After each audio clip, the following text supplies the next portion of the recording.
Hi అండి. ఈ blouse వచ్చేసి front part back part cut చేయటం చూపించాం కదా.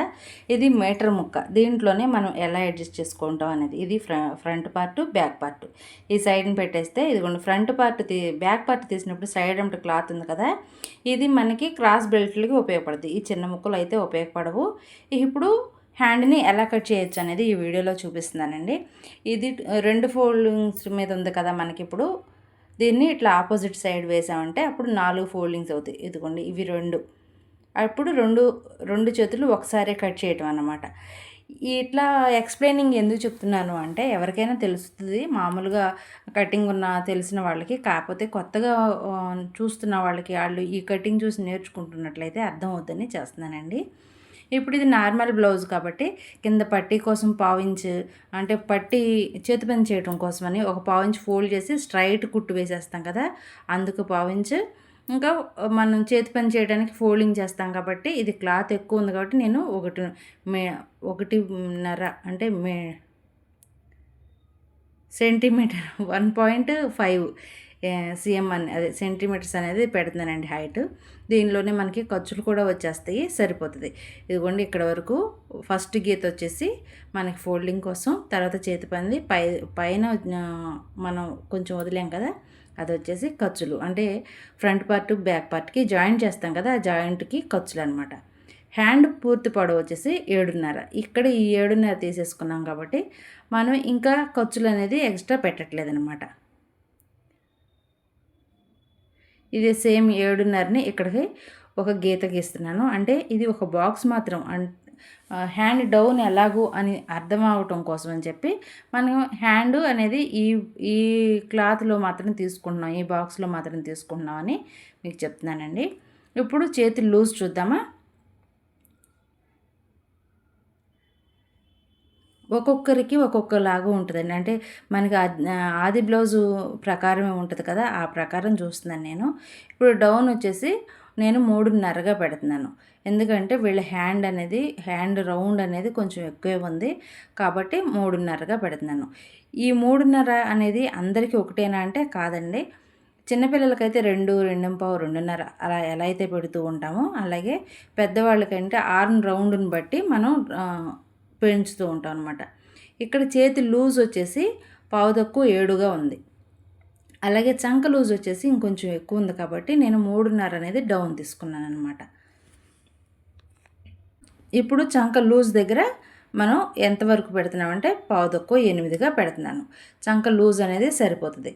ఇలా మీరు చంక లూజు, చేతి లూజు, చేతి పొడవు, ఇంకా ఖర్చులు ఇవి మాత్రం మనం మెజర్ చేసుకోవాలన్నమాట. ఎంత ఖర్చు కావాలి అనేది. అదే లైనింగ్ బ్లౌజ్ అయితే కనుక పైపింగ్ వేస్తాం కాబట్టి మనం 1.5 పొడవు అనేది పెంచం ఖర్చుల కోసం. ఒక సెంటీమీటర్ పెంచితే సరిపోద్ది. పైన జాయింట్కి 1/2 ఇంచు, కింద పైపింగ్కి హాఫ్ ఇంచు సరిపోతుంది. ఇది చేతి పని చేసేది కాబట్టి అంటే నార్మల్ బ్లౌజ్ కాబట్టి 1.5 నేను పెట్టాను అనమాట. ఇదిగోండి ఎక్కడి నుంచి ఇక్కడ వరకు కొలిస్తే ఎంతైతే ఉందో దీనికి హాఫ్ దగ్గర ఒక మార్కింగ్ చేసుకుంటే ఇది డౌన్ కోసం మాత్రమే. అంటే ఈ గీతను కలుపుకుంటూ వెళ్తాము అనే గుర్తు కోసం, మీకు అర్థం అవటం కోసం ఒక గీత అయితే కొట్టేస్తున్నానండి నేను. ఆమ్ రౌండ్ స్కేల్ తోటి కూడా మనం ఈ డౌన్ అనేది ఈజీగా తీసుకోవచ్చు. అది వచ్చిన తర్వాత అసలు కొత్తగా కుట్టే వాళ్ళకి చాలా ఈజీ అయిపోయిందనమాట. మీరు ఒకవేళ ఎంతో ఉండదండి, ఒక 20 రూపీస్ అలా ఉంటుంది.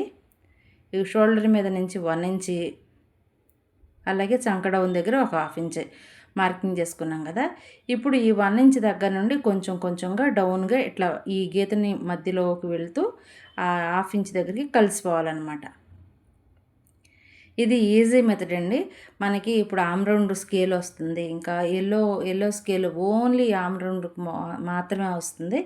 అలా డౌన్ తీసుకోవటం కోసం అలా కూడా మీరు తీసుకుని దాన్ని కూడా పెట్టి మీరు కటింగ్ చేసుకోవచ్చు. లేదు మనకి ఫ్రీ మూమెంట్ కావాలి అనుకుంటే కనుక ఇట్లా ఈ వీడియోలో చూపించిన విధంగా చేతి పొడవు, చేతి డౌను, చేతి లూజు, ఇంకా చంక లూజు ఇవి మెజర్ చేసుకుంటూ ఇలా మార్కింగ్ చేసుకోవటమే. ఇక్కడ లోత్ అనేది మార్కింగ్ చేశానండి మిడిల్లో. ఇక్కడ అనేది చంకకి ఇక్కడ 2 ఇంచెస్ అనేది తీసుకుని ఇక్కడ కూడా జాయింట్ చేసేటప్పుడు మనం స్టిచ్చింగ్ చేసేటప్పుడు జాయింట్ చేద్దాం. అదే కనుక హైట్ కావాలి, షోల్డర్ మీద మాత్రమే బుట్ట కావాలి అని అనుకున్నప్పుడు 1.5 ఇంచ్ కానీ 1 ఇంచ్ కానీ పైన కొంచెం హైట్ పెంచుకొని ఈ హైట్లోకి మనం మెయిన్గా కట్ చేసా మెజర్ చేసుకున్నాం కదా, అది దానిలోకి కలిపేసుకుంటే సరిపోతుంది. చూడండి వీడియోలో చూపిస్తున్న విధంగా కొంచెం కొంచెంగా డౌన్కి ఇలా వచ్చేస్తే ఓన్లీ షోల్డర్ మీద మాత్రమే బుట్ట ఉంటుందండి. ఇది నేను ఎవరికైనా కావాలంటే ఖచ్చితంగా స్టిచ్చింగ్ వీడియో తీస్తాను, ఇంకా తీసి నేను అప్లోడ్ చేస్తాను. ఈ షోల్డర్ మీద మాత్రమే బుట్ట వస్తుంది, హ్యాండ్ అనేది నార్మల్గా కనిపిస్తుంది. ఇది ఇప్పుడు ట్రెండింగ్లోనే ఉంది. ఏంటంటే లైనింగ్ బ్లౌజులకు కానీ ప్లెయిన్ బ్లౌజులు అంటే పట్టు చీరల మీదకి కానీ అలాంటి కుట్టించుకునే వాళ్ళు షోల్డర్ మీద మాత్రమే అడుగుతూ ఉన్నారు కదా, అలాంటి వాళ్ళకి ఈ వీడియో యూజ్ అవుతుందండి. ఎవరైనా సరే ముందుగా మా కస్టమర్ బ్లౌజెస్ కాకుండా ముందు మన బ్లౌజులు లేదంటే ఇంట్లో ఉన్నటువంటి అమ్మ వాళ్ళ బ్లౌజులు కట్ చేసామంటే ఈజీగా ఎవరైనా తెలుసుకోగలుగుతారు. ఈ లోతు అనేది ఉంది కదా, ఈ లోతును కూడా సేమ్ ఇలాగే కొంచెం కొంచెంగా కట్ చేసుకుంటూ పైకి తీసుకెళ్ళిపోవాలన్నమాట. ఇప్పుడే మనం కట్ చేసుకుంటే స్టిచ్చింగ్ అయ్యేటప్పుడు ఇబ్బంది ఉండదు. దీంట్లో నేను ఏదైనా పాయింట్స్ మిస్ అయితే తప్పకుండా కామెంట్ చేయండి. ఏం మిస్ చేశాను అనేది కూడా మీకు అర్థమవుద్ది. ఏం ఏమన్నా మిస్ చేశాను అనేది నాకు కూడా తెలుస్తుందండి.